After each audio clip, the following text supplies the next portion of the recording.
Halo mga idol, matuo ba mo mga idol na ang balaod para na sa mga dato?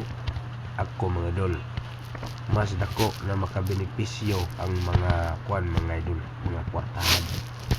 Kaya kita mga pobre mga idol, mangawat ganita para lang sa atong pamilya, sama ng mga manok, bugas, priso largo mga idol.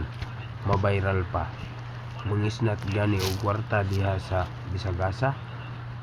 Sus, preso largo. One ay juprasis makulatahon pas mga tao ug makita kay lagi kawatan.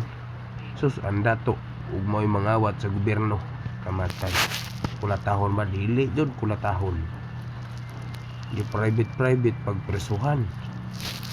Sus, mao nang kita mga pobre makaluluoy kita. Kaya naman sila kwarta.